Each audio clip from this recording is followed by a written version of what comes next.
मैं रंजू देवी, जिला गोपालगंज माड़ो के गीत गाने जा रही हूँ। पसंद आए तो प्लीज़ लाइक सब्सक्राइब जरूर करिएगा। चढ़त चैतवा हो पापा, उतरत बैसाख। चढ़त चैतवा हो पापा, उतरत बैसाख। अरे बन पैसी काटिब हो पापा, हरिहर बाँस। बन पैसी काटिब हो पापा, हरिहर बाँस। बन पैसी काटिब हो पापा, हरिहर बाँस। देश पैसी खोजिब हे पापा, पढ़ल दामाद। देश पैसी खोजिब हो पापा, पढ़ल दामाद। चारू बाँसवा गाड़िब हो पापा, चारू ओही कोन। चारू बाँसवा गाड़िब हो पापा, चारू ओही कोन। मानिक बाँसवा गाड़िब हो पापा, बेदिया के बीच।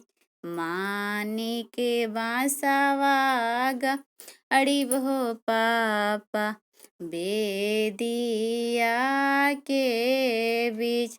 चारू कलशा रखिब हो पापा, चारू ओही कोन। मानिक कलशा रखिब हो पापा, बेदिया के बीच।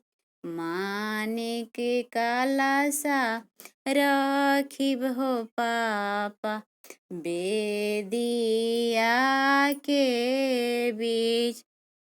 चारू दियावा बारिब हो पापा, चारू ओही कोन। चारू दियावा बारिब हो पापा, चारू ओही कोन। मानिक दियावा बारिब हो पापा, बेदिया के बीच। मानिक दियावा बारिब हो पापा, बेदिया के बीच। एक ओरिया बैठे हो पापा, ससुरा के लोग। एक ओरिया बैठे हो पापा, ससुरा के लोग।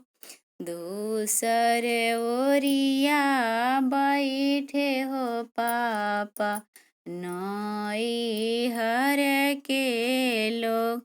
दूसरे ओरिया बैठे हो पापा, नैहर के लोग। ढूंढत ढूंढत हो बेटी, गईली पापा जांग। ढूंढत ढूंढत हो बेटी, गईली पापा जांग। ढूंढ